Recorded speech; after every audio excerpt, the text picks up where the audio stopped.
Good evening, everybody, and welcome to the Matt Willson SFL Kickoff Show. I'm Mike Daggs. He's Gerald Smith. Behind the scenes, our production crew of Cameron Irvine and Ron Haynes. We welcome you to Week 8 of Season 24 here in the Simulation Football League.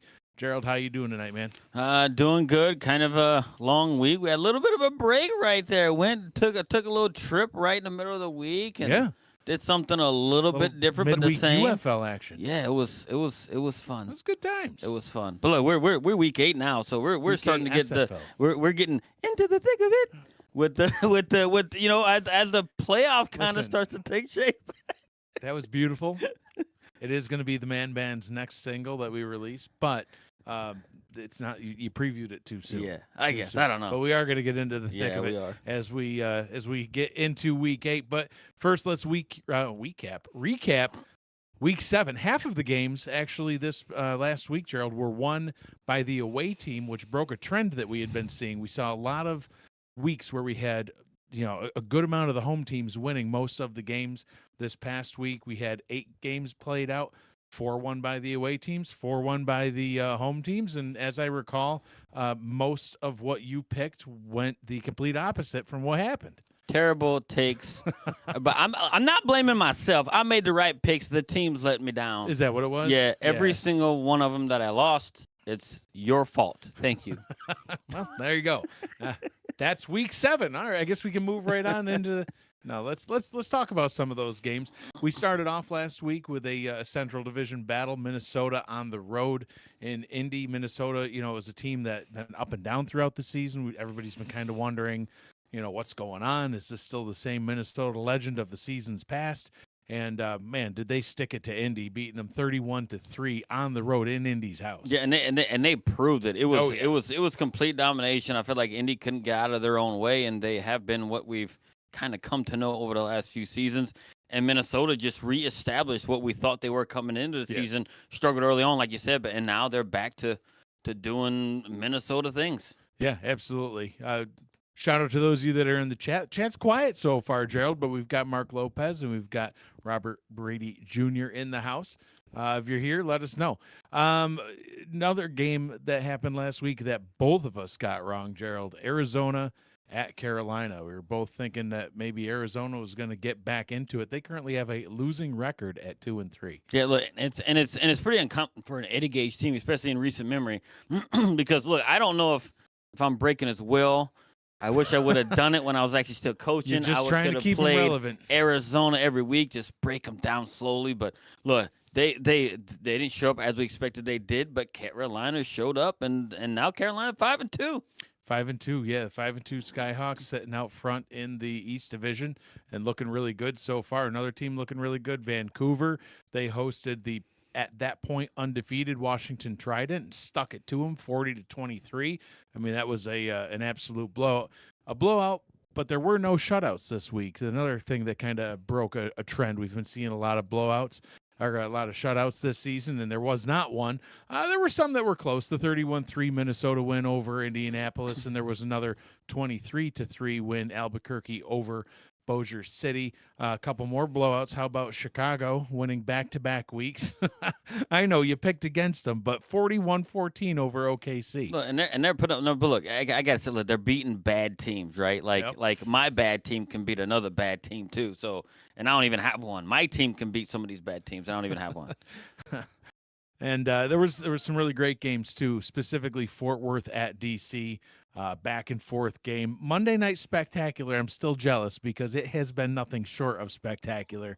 We had the 31-3 Minnesota Indy game last Friday, and of course Cam and Charles with the Monday Night Spectacular with these close ones coming down to the wire every week. Yeah, we actually need one like that. I think we've been set up, but that's okay. Like if there's anybody who can make rigged. a 31-3 game interesting, it's us.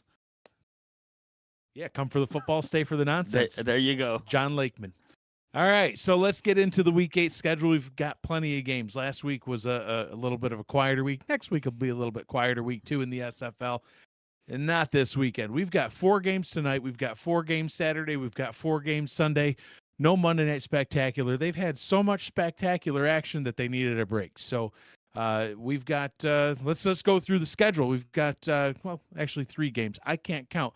this counts as a game, I guess, right? We have our show. We got a whole We block. could arm wrestle or something, and that would make it a bit of a sporting event. I don't want to embarrass you on No, there. it's thumb wrestling. That's my thing. Yeah, I got the weird thumbs though, so I can do like, I could beat you. You can't use that. It's Yeah, illegal. I can. It's natural. It's illegal. I just made it up. You can't use it.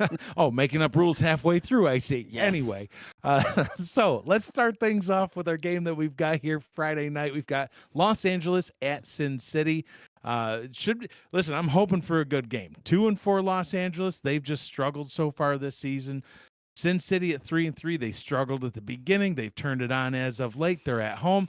We'll see what goes on with this one. Later on tonight, we've got Florida at Lexington and Queen City at Nashville. Tyler Falk and Brett Solberg on the first call. Cameron Duty, Rochelle Colston on the second one. Some great pairings there. That's our Friday night slate. Starting off things on Saturday, 6:30 p.m., we've got Houston at Atlanta with Colin and Rick Northrup. And then at 6:45, Bossier City at Mexico City. Is that South Division still tight as ever. The number 1 team has 2 losses. The number 5 team has 3 losses. I mean, that I said it a few weeks ago. That division's going to flip all around throughout the rest of the season. It still is. And all of us who remember still early on the season, week 12, we're going to see where we stand in week 12, because Mr. Mike Dax here says, wait till where we at in week 12. Yeah. So we're going to see. Well, that's 4 more weeks. Our commission producer was throwing some shade in the chat. Said, "Oh, just so y'all know, Mexico City's in last place." Thank you, Cam. So I had to listen. I can't just let my team get stepped on like that. So I pulled week 12 out of a hat, we'll say, and we'll see. We'll see. Maybe we'll be last again. Who knows? Hey, at 9 p.m. on Saturday, we've got Denver at Fort Worth. Another great game. That one's going to be fantastic. In fact, that's one that we're going to talk about in some more detail here in just a little bit. 4-2 Denver at 3-2 Fort Worth. That never happened. Oh, yeah. Okay. There's literally a chat record, Cam. Anyhow, Sunday. Let's get into Sunday's games. 6:30. He just loves getting me riled up. 6:30 p.m. Eastern Carolina at Albuquerque. Oh, I didn't even say who was calling those games. I'm just all over the place tonight. We've got Chad Rowland and Petey Zeller. Petey Zeller coming off, dusting off his microphone and himself, I think, and getting back into the booth. Glad to see him. He's on the Bossier City, Mexico City game. Denver at Fort Worth with Jacob Clear and Anthony Ellison. A couple of Charleston guys that love calling games together. And Mike O'Neill back on play-by-play for Minnesota at Oklahoma City with Charles Doherty. Charles is, cheating on Cam, but hey, it's fine. Yeah, I guess when your date stands you up, you got to find someone else to dance with. He says he deleted the chat history. We know. We know the truth. Carolina at Albuquerque on Sunday with Jacob Clear doing his second game of the week for us and Mark Lopez. Pittsburgh at Indianapolis with Damon Simeon and DJ Kilgannon. And that's at 6:45, 9 p.m. We've got Vancouver at Arizona. See if Arizona can get back into this thing. Brandon Walters, DJ Kilgannon on the call, and Washington at Charleston. We've got Eric Vincent and Ramos Lynn at 9:15 to round out the week. Great week of action coming up. Emphasized, I think, by the game that we are going to highlight as our game of the week this week, Denver at Fort Worth. Denver's doing fantastic. They are 4-2. The last time they had 4 wins through week 7 was back in season 16. We are in season 25. So to get to 4 wins through week 7, you got to go all the way back 9 seasons ago. You want to know what they did in season 16? They won one of these. They won the championship. So they're in championship form as, Denver goes. They just haven't looked the same since season 16 until now. Most seasons they have only had 4 or less wins the whole season, let alone through the first half. It's a different Denver now. They're leading the Central Division. They're top 10 in points scored, points allowed, net points. Their only 2 losses came to teams that are currently a combined 7-4, so they're beating good teams. Now, that being said, the teams that they've beat, or I should say they've only lost to good teams. The teams they've beat are combined 11-15, so 3 of which actually have losing records. So are they beating good opponents, or are they just losing to, good opponents? Fort Worth, on the other hand, they've beaten teams that have a winning record, or they're at 500, and then one that had a losing record. The only 2 teams that they've lost to are currently a combined 10-4, so they're only losing to really good teams. So they're beating quality opponents and only losing to the top teams in the league. What has that earned them, though? the number 4 spot in the South because the South is just so tight. It's like I said, super tight division. Top team has 2 losses, bottom team has 3. For Denver in the Central, they're out in front for now. Minnesota, they've been looking red hot as of late. They're coming off a win. They're 4-2. They're coming for Denver. It's a super important game for both of these teams. Yeah, and Denver, right, like you mentioned, is having one of the better seasons they had in recent memory in quite a few seasons. Look, they're winners of 2 straight and have exceeded their win total from last season already. They had 3 wins last season, so they've already beat what they've done last season and actually doing it pretty good, right? They have done so. And expectations. They've beaten expectations from everybody. And the thing about and how they've done it, right? If you think about back then when they kind of won a championship, guess who they had and they're really good? Guess who they had a part of their coaching staff? Michael Goodman. Mm-hmm. Guess who's back coaching this team, which is Michael Goodman, which is something that they've actually had. They brought him back in out of retirement. I don't know how they did it, but they did. Dusted him off too, right? And they're actually making headway now, right? Look, and they've also done so with him, and by them having the number 1 rush offense in the SFL, right? Behind who? Go Revs, running back Dwayne Simmons, along with Bailey O'Shaughnessy, who are both top 9 in rush yards in the SFL. They both are right under 500 yards on the season, right? Look, and both could, potentially reach 1,000 yards on the season. That would be something really, really good to see. If they keep it this pace, I think they really have a good shot to do it. And look, and them being able to be as good as they are in the run game has opened up the pass game in key moments when they need it, which also has quarterback Trellis Blanton to be one of the most efficient quarterbacks in the SFL right now. He's number 7 in QBR, and he has 7 touchdowns versus only against 4 interceptions that he's thrown.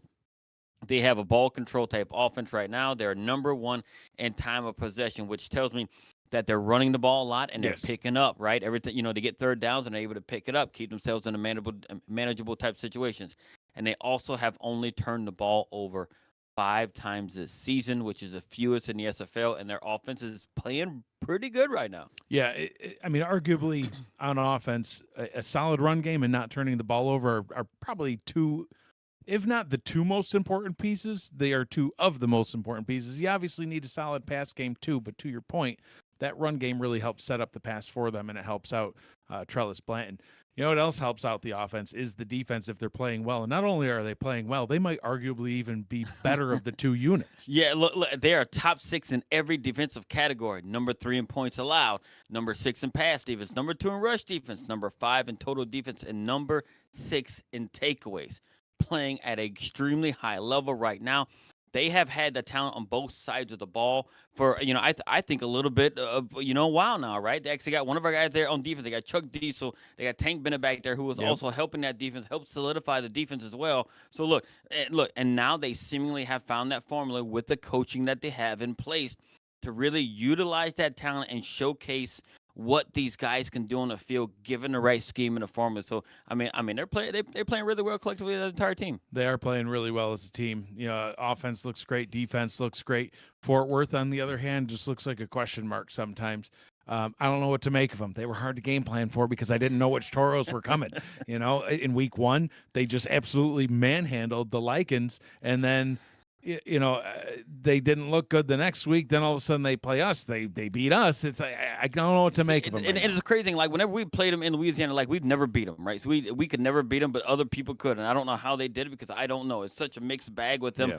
But look, they're not playing like they were, right? Look, they have been competitive against some of the tougher talents, right? And they even beat you guys, right? The defending champs. So look, but in my opinion, they haven't quite put it together on a consistent basis, and it's really to gauge where they are.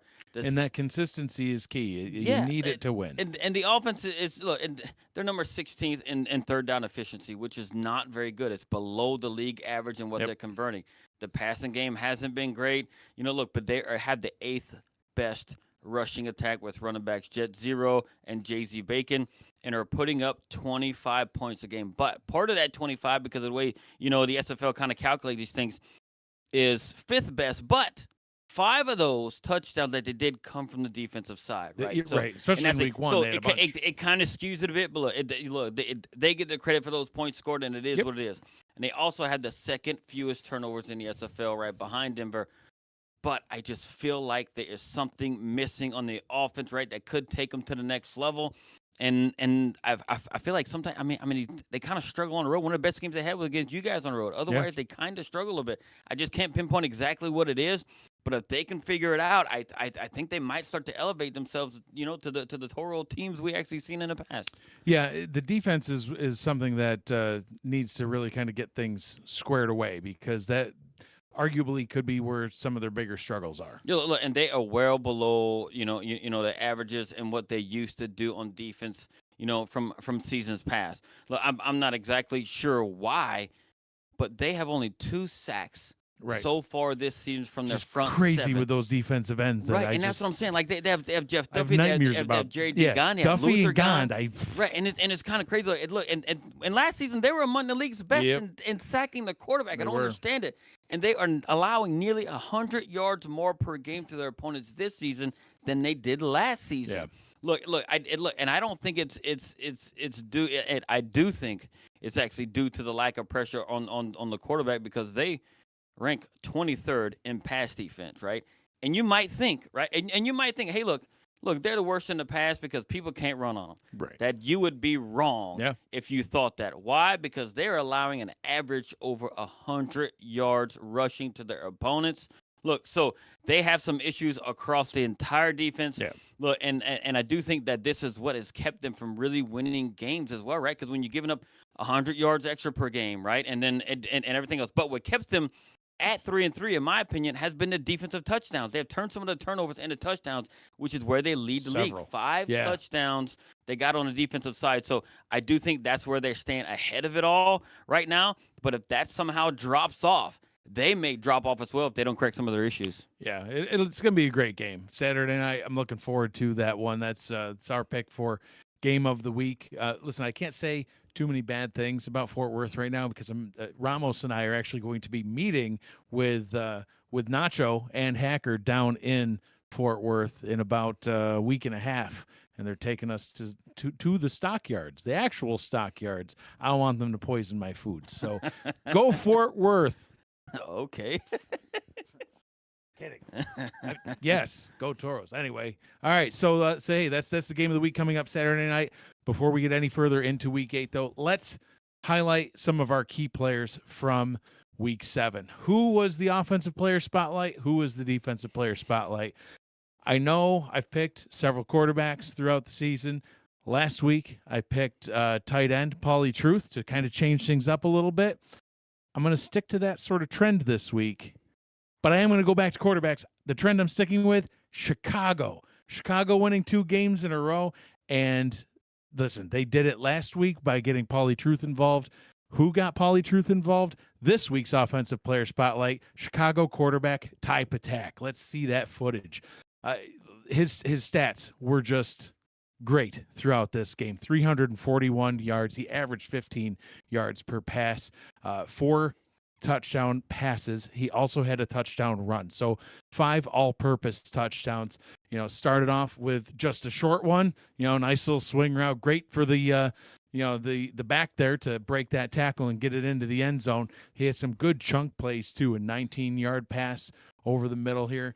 There was some 18-yard passes. Heck, at halftime, Gerald, his stats, 15 of 28, 195 yards and 2 touchdowns. I mean, listen, there are plenty of games where quarterbacks, even for the whole game, might be 15 of 28 for 195 yards and 2 touchdowns. But there you see it. That's the stats at the half. Already had his team out in front 20-7.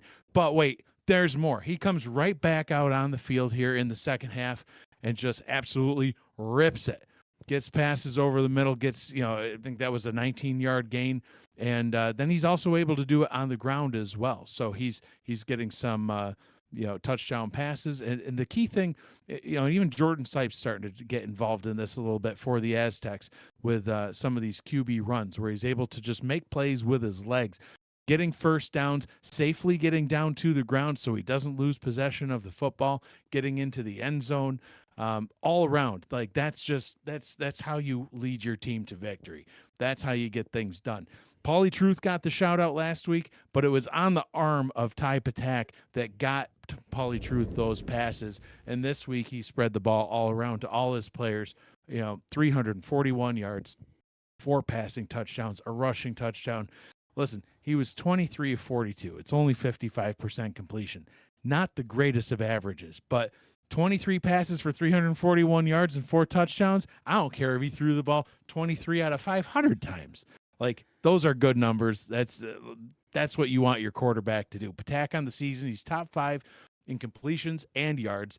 He's got 9 touchdowns, although he has allowed 16 picks, but only 1 this past week, and that was on 42 pass attempts. So maybe has gotten that cleaned up. He is still the team's leading rusher. If the Warriors are going to win more games, they got to listen. I like seeing Patak get it done with his legs. Somebody else has to run that rock, though. It can't all be him. 21st in yards on the season, though, which means he's actually better than 4 teams' halfbacks at leading and rushing. He's averaging 6 yards per carry. He won the Offensive Rookie of the Season back in season 21. He also made the All-Star game that season. He has the Warriors now with consecutive wins on consecutive weeks. The Warriors have been spotlighted as the Offensive Player of the Week. Pauly Truth last week, as I mentioned. Chicago's finally starting to get back into a rhythm. Yeah, look, it was a good performance. I'll bet against one of the worst teams in the league, right? But I can't knock the fact that he still was able to go out there and execute and everything else. I would like to see this type of performance from Ty Patak against a lot better teams this season. For sure. Now, if he can do this against a lot better teams, then, I'd say, hey, look, they might have something. But right now, hey, look, while he deserves it, I just think he's got to show this type of production against better teams. Remind everybody, who'd you pick to win that game? I picked OKC. I digress. All right, let's get into your defensive player spotlight. They're a bad team. We're on to the next segment, Gerald. Defensive player spotlight. All right, so for me, like this week, right? It's the game we called last week, right? It was a no-brainer, right? Once you look at the whole picture, everything else. First game of the week, we knew. Look, the way he kind of dominated, this game and everything else, and just seemingly like took over the game at some point from a defensive perspective. So for me, the defensive player spotlight this week is going to be Minnesota linebacker number 45, Matthew Alvarado. That's the one. So, and what he has, you can see it right here. He had 11 tackles, 7 TFLs, 1 sack, and 1 interception, which ended up turning into a pick 6. It's ridiculous. And then we're going to see and you're going to see how right here, right, he doesn't really give up on a play, comes right in the middle and finds his way straight over to actually, the running back right there. He never quits on a play. And this is right here, you're going to see a little bit of play recognition right here. Lightning fast, but getting in there. He looks like, like comic, but looking like Barry Allen, the Flash, going in there so fast. And this is a pretty interesting play right here. You're going to see how he gets there, and he actually gets himself a little bit bottled up there and watches and see what lane the running back's going to choose before it's getting attacking. So what's he do? Next play, another TFL, right? Just gets in there and navigates it and does everything he does. Play recognition and covering everything else he needs to cover. Now, this is something really, really interesting right here. How he plays right here. You're going to see it's going to break down. What does he do? He drops back and passes. No, he has, in the flats right there to potentially cover the running back, but he recognizes it and sees what the quarterback did and makes the adjustment and sacks him. Great closing speed there. Right, and closes down. And right here, what's he do? He says, hey, I can also do it in coverage as well. Picking the ball off, and what's he do? To cap off his very, very good performance, he actually picks it off, navigates his way through, breaks the tackle, and scores it in there for his second career pick 6. 2 more than he who shall not be named. You know who you are. But this season, Matthew Alvarado on the season, right? He has 48 tackles, is 21st in the league, 4 sacks, which makes him 6th in the league, 22 TFLs makes him 1st in the league, 2 interceptions, and a pick 6. 22 TFLs that's ridiculous. And it's insane. His play recognition is extremely good right now. And Alvarado, believe it or not, has never been named to the All-Star team. Nope. I don't know why. You've had him, on your team a little bit, and he was really good there. He got away from I don't know who votes on these things, but they're doing it wrong. They've been doing it wrong for many, many seasons. But if it was all Hacker until now. But if he keeps this up, he may very well get that All-Star nod and maybe even be in the discussion for the Defensive Player of the Season. Yeah. Congratulations, to Matthew Alvarado for putting on such a performance and to show everybody like how things are done. And thanks to Ron Haynes for putting it together and highlighting, hey, the pass he's taking and everything else, and the way he's viewing the field and everything else. So kudos to him for putting that together for us, and that's my vote this week. Two great players. I couldn't agree more with your pick either. I think we literally said it on the air. Even though it was the first game of the week, we're like, nope, that's it. There, no more discussion. No more games need to be played. No, same thing happened with Shervan Prasad the week before. Oh yeah, we saw that game and we're like, yep. That's the one. Nobody else needs to even apply. Like that's the pick. One thing we can start spotlighting throughout the rest of the season as we get closer to the end of the season. We'll wait a couple more weeks. We can start showing who is actually leading in the All-Star voting. But I can tell you, as a little peek behind the curtain, Matthew Alvarado is currently leading at the middle linebacker position in All-Star voting, and it's not even close. Like the next guy is like 10 points down. It's ridiculous. He's far and away above everybody. He's playing out of his mind. He absolutely is. So the streets are talking. Community vote on players of the week this week. For week 7, we had 61 total votes. And on offense, the community agreed. Quarterback Ty Patak was the community vote with 24 of the 61 votes, about 39%, to get that offensive player of the week nod. On defense, the defensive player of the week with 32 votes. So, just over half, 52%, Matthew Alvarado. The honorable mentions, Ivory Irvin on offense and Riley Quintero with 19 and 7 votes apiece.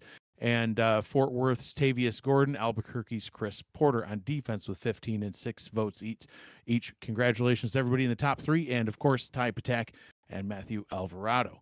All right, let's get into it. We've got a game coming up here in just about 10 minutes' time. I can't count. 18 minutes' time. Los Angeles at Sin City. Listen, why can't things go LA's way? They're a team that it just feels like everybody roots for them, right? Everybody wants to see them succeed, but they just don't. They just struggle. They have managed a couple of wins, but it was against the 2-5 Warriors and the 0-5 Renegade.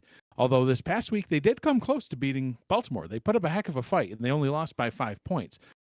They also only lost by 3 to Queen City back in week 2, but their other losses have been by 2 or 3 scores each. I mean, they've been getting just stopped, including Fort Worth. Don't poison my food, hacker. Fort Worth just absolutely stomped them back in week 1. Meanwhile, it's been a long road for them so far. 7 games through 7 weeks. This is now going to be their 8th straight game. Some teams like the Aztecs, we've had 2 bye weeks. I've been trying to figure out what to do with all my free time. But yeah, they've been playing 8 straight games. That's tough. But they've got 3 divisional games coming up left too, so their schedule's not getting any easier. But they also have 3 bye weeks in there to break things up for them at the end of the season. So unique schedule. Sin City, on the other hand, they struggled out of the gate in their relocated rebrand. They dropped their first 2 to Albuquerque and Florida. Arguably, though, 2 powerhouse teams. But then things started to click for them in week 3. They shut out Lexington. But then they lost to Washington, another great team this season. They're 4-1. But then on the road in Arizona and Vancouver, on the road, beat them both. So Sin City, they're doing pretty good. They're coming off a bye, and they're back home tonight ready to take on the Lycans. It's a West Division battle. Los Angeles is down at the bottom. Sin City's right there in the middle at 3-3. The teams above them, though, Washington, who they just lost to recently, and then Vancouver, who they beat. So still a lot of movement left to happen there in the West Division as well. Can they keep getting wins and fight for a division title? We'll see. Can LA get things turned around? Listen, I'm not rooting for LA, but I'd love to see them get things turned around. How can they do it? And to say, look, it's no secret that a guy like me, right? I love Rochelle, along with her and her staff. How they built the team, and in terms of the talent that they've actually brought in, but they just have not had the type of success you would expect with the talents on this team. Offensively, they are 24th in yards per game, along with being 23rd in points gained per game, right? So they're only getting 15 points a game. Yeah. Quarterback Sully Richardson, he has a subpar completion percentage at 46%, which is 24th in the league, right? That's second to last. Second to last, which has them struggling in passing situation. They do have the 4th best, running back in the silent C, Darius Iniguez. He almost made the C not silent. Right? So, but look, guess what? He has fumbled 4 too often. He does. He fumbles a lot. Look, and he fumbles. He has 4 fumbles that he's turnovers lost. kill, man. Whether it's an interception or the fumble, it's just a drive killer. And they have turned the ball over 14 times, which has put their defense in a very tough situation. And defensively, look, they aren't terrible. They're 4th in yards allowed per game. But guess what? When you're put in terrible situations because of the offense is turning the ball over, your back is always up against the wall, and they're surrendering 20 points a game. I think it's pretty admirable considering the situation they actually get themselves put in, right? So with the offense only scoring 15 points a game, you're just not going to win any games. Look, they have lost 3 of the last 4 on the road, but it does not get any easier with them playing only one team currently on their schedule. In the 5 remaining games, only one team, which is under 500, which is completely unusual because it happens to be Arizona. Right? So, look, if they want to turn things around, which is unlikely, I think it's unlikely they're going to turn it around, it has to start tonight with a win. And the way Sin City is playing, I don't know if they can do it because they need a change somewhere in that leadership of coaching or something like that to make this thing turn around because all the talent they have is just completely underutilized, in my opinion, right now. Yeah, I agree. And some of it's just bad circumstance. In week 1, they actually were looking okay against Fort Worth until the wheels fell off and the whole vehicle exploded into flames. It was, pick sixes, fumble, scoop, and scores, you name it. It was happening in that week 1 game. So hopefully for their sake, they have some better circumstances. If they can at least have a fair game where they're not turning the ball over, and that's what I mean by fair. If they can not turn the ball over and they actually have the opportunity to score on every drive, it could be a whole different outcome for them. But Sin City, listen, they're going to keep on scoring points too, because in these past few weeks, they have just really turned it on. Yeah, look, and they started out the season, as you mentioned, 0-2. Yeah. But have since won 3 of their last 4 since that 0-2 start. Look, their success on offense has come from the running backs who have, gotten the team, powered them back to 500, right? Yep. They've gotten back to that power run style that they've actually known for back in, when they were Canton last season, right? Behind Logan Lee and Rojo, Robert Johnson, right? Along with you sprinkling fullback, Bill Cherry as well, right? Yeah. And they got the 5th best rushing attack with all 3 of those guys combined. So, and this has taken a load off of Scar Patterson because I'm a guy that's real critical of him and said, this guy cannot beat you on a consistent basis, right? So if they finally decided, hey, look, let's go back to it. Let's take the load off of him and actually, allow him to be, I know a lot of people just don't like the term game manager, but just let him manage the game. You have those studs in the backfield. Let them do their thing. So he cannot carry this team from a passing perspective. Look, but they are really, they are in a really good spot offensively right now because it seemed like they're actually decided to go and just do what they do best on offense, which that power run game, and use Scar Patterson in those opportunistic passing situations. So offensively, I think they're starting to roll. Yeah, offensively. Defense is the question mark, though, because compared to their previous life of Canton, the Canton defense the run game was good on offense. Right. The defense was what everybody feared. Kevin Brackett coming off the edge. This season, it's like, we can beat this defense. Yeah, see, and I think and this is going to be weird when I say this. Yeah. They are top 10 in every defensive category, and we're saying they're not as good as they used to be. Yeah. It's crazy. It's weird because they're 1 and 2 in everything usually, right? Look, and they brought in some key free agents to help rebuild what they lost because some people left when they moved from Canton and went to Vegas. And that was to say, and that's a key thing to remember on both sides. Right. Sure, the team was called Canton, but it's half the roster's different this season. Right. Look, and they had to bring in some, some new people, right? They actually got additions with almost an addition and a re-addition with, defensive end, Go Revs, Gary Burney on the defensive line, who has consistently put pressure on the quarterback, along with their defensive end, Mike All, who collectively has 6 sacks, and linebacker, I'm going to say it again, the other Gary Go Revs, Gary Clem, who is, I think, in my opinion, one of the most underrated linebackers in the SFL, who leads the SFL in forced fumbles. I know Max Jackson's held that for a very, very long time because he's real hard-hitting safety. But Gary Clement is a linebacker to be feared. He, like I said, he leads the league in forced fumbles, along with the rest of the defensive unit, has gotten this team back on track defensively, right? And this is a real interesting note for the entire team of Vegas, Sin City, whatever you want to call them. They are number 1 and number 2 in some things, Number 1 in strength of schedule. They That's played tough. a lot of tough teams. Yep. Number 2 in strength of victory. They're beating good They've teams. beaten really good teams. Yep. And they are number 2 in strength of defeat, which means they're losing to really good teams. And here they are. They're sit at 3-3. They're playing really good right now. So they have played really good teams thus far. So if you want to dive into that and look at that, they're at 3-3. But guess what? They have had the toughest road than any other team to this point in the season. So, and I do think they're actually standing up to the challenge. They are standing up to the challenge. They're doing really good. It must be all those Revs players that they brought in. Yeah, definitely, 100%. Anyway, it's good Go to Revs. see Talon Steele in the chat. Joshua Doer, stop pointing at the green horse. Nobody cares. I do. Talon Steele and Joshua Doer in the chat. They're both saying, they're talking high about their team. They say they're ready to go. They're looking forward to this one. Christian Bachagalupi in the chat too says that you now jinxed OKC. Nobody likes your picks because you end up jinxing their team. So that being said, let's get into the picks, shall we? Not picking listen, OKC, I can guarantee you that. Yeah, don't pick them. I'm excited to talk about the picks. Why? Because for the first time all season long, I am now in the lead. 42-27 is my record now on picks. 39-30 is yours. What are you looking at? I'm looking at nothing. I'm not paying attention to what you're saying. Last week, I got 6 out of 7 right. How many did you get right last week? 2. I got some right. 2. Oof. That's all I got to say. And the only 2 that you got right were the ones that I also picked. So I guess I should cheat more often. I guess that's what you're saying. Well, let's see who we have this week. We got 10. Listen, there's only 8.5 minutes to go till kickoff. We've got 10 picks to go through.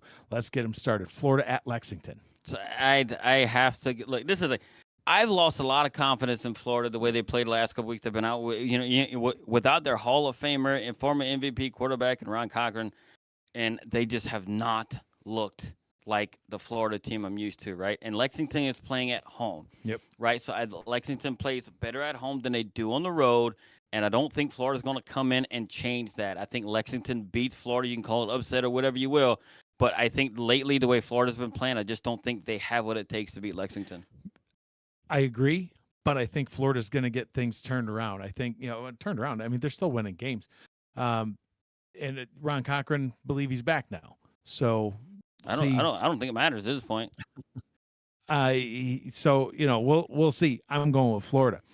Queen City at Nashville.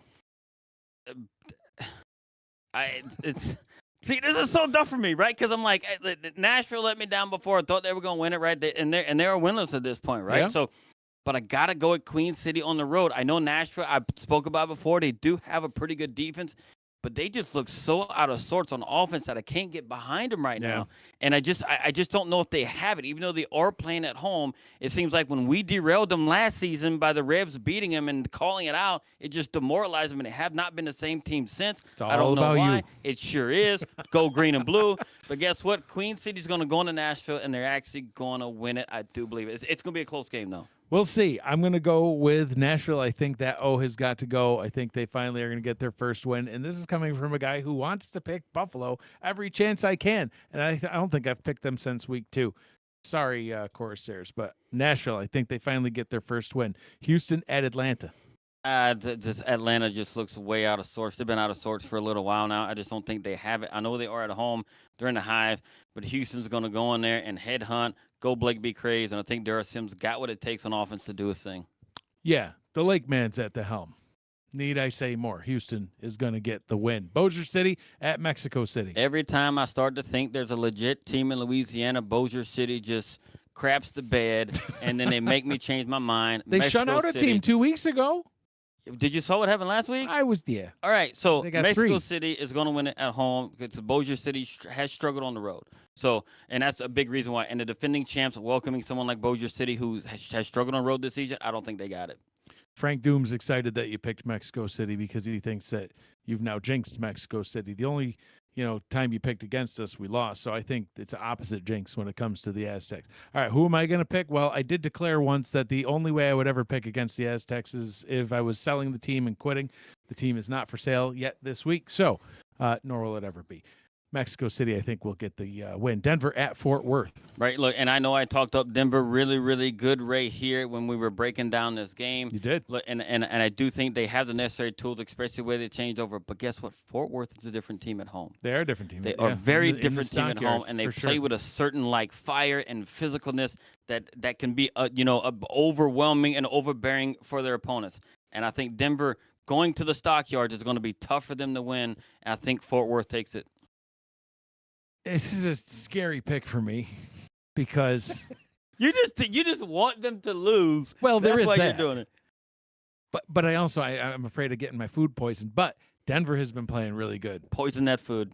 It's probably going to happen. I'm never coming back from Fort Worth. Why would I even go into enemy territory mid-season on purpose? I don't know. Ramos is flying in there. I had to go down and see my boy, and I figured since we're in Fort Worth, we may as well head over to Fort Worth Toros headquarters and say hi to our competition, play nice. But I think Denver gets the win in this one. Minnesota at Oklahoma City. I don't think I have to say anything more than Not Oklahoma really. City is winless. Minnesota's turned things around. It's going to be Minnesota at Oklahoma City. Yeah, the O is not going to go in this one. I mean, Minnesota is just too good of a team. They're 4-2. They're playing like they're 6-0. Minnesota gets the win. Carolina at Albuquerque. See, usually I would go the opposite, especially the way Carolina played last week against Arizona. They came up, which I thought was an upset win, even though Carolina did have the better record. But I am yet to see Albuquerque at home. They have never lost at home. They are by far the most dominating team at home over the last 2 seasons. And guess what? I do think they take it at home again. I think Carolina's going to run right into a team that they're not prepared for. And I think they're going to get beat, and it's going to be by 2 scores. Yeah, I got to go with Albuquerque as well. My reasoning is even more simple. Until somebody shows me that they can beat Albuquerque in Albuquerque, I'm going to pick Albuquerque. That's how my logic works. Pittsburgh at Indy. Who do you got? This is the thing for me right here, right? Indianapolis had let me down. The Chad ruined it.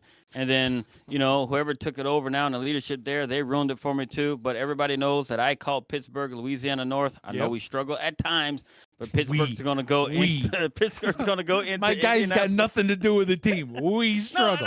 They have a ton of players. I apologize for interrupting. Pittsburgh is going to go into Indy and win this game, right? Because why? They've actually done pretty well on the road when they have actually, gone out there and played to their potential. I think they're going to play to potential.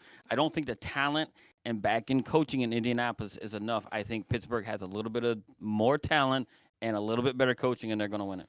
Frank Doom, I think, wants me to die. He literally typed in the chat, poison those tacos, LOL, laughs about poisoning tacos.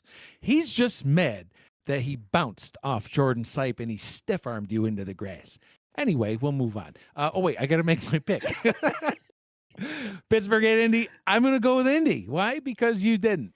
No, actually, these two teams were very similar in nature when you look at them statistically. Right. So when the teams are so closely matched, I'll give the edge to the home team. I think Indy ekes one out. Vancouver at Arizona. And Vancouver beating the crap out of everybody. And the pickless, sixless one is going to go in. He's going to welcome in the Legion, and there won't be nothing worth of had. I think Vancouver is going to handle the pickle sixless one and his team to the fullest. And it's just, I think it might turn ugly. So I do think Vancouver wins it in Arizona. I would love to take Arizona here because I love me some Eddie Gage, and quite frankly, everybody over there in Arizona is a great group. Something's just not right over there right now, and going up against a team that's number 1 statistically in darn near every category, this ain't the week, man. I don't know. I think that losing record gets a little worse. Vancouver, I think, gets the win. Washington at Charleston. And this was one of the more tougher ones to pick. I know Charleston, in recent memory, right? They've actually come back and they actually started putting some things together, and they are at home. They play really good at home. Washington outcoached themselves last week, and I think they need to learn themselves a lesson and say, look, this is what we don't need to do or whatever else, outcoach ourselves because you got handled in Vancouver, and now you're going on the road again, and you don't need to do that again. I trust that they're going to fix what they had wrong last week and go back with what was working. Washington, I believe, goes into Charleston and wins that game. Washington, I think their record is better than their team. Charleston, I think their record is worse than their team. I think those records could almost easily be flipped just the way that both of those teams are playing. I think Charleston, listen, Frank Doom is not going to bounce off Tommy Utah. He's going to sack Tommy Utah. I think Charleston's going to get the win in this one. Got to go with my Rebs boy, Tommy Utah. Of course you do. That's all your picks are, and that's why. No, it's not. That's why you got 2 of the 7 right. I picked against Denver. And I got 6 of 7 right. Denver's got winning. Like 3 or 4 Rebs. I got 42 right. You got 39 right. That means you're losing. Hey, we disagreed on 5 this week, so we'll see what happens when we're back next week. 10-0, baby. Got a game coming up in just a few minutes here, so let's get down to it. Los Angeles at Sin City coming up right after this.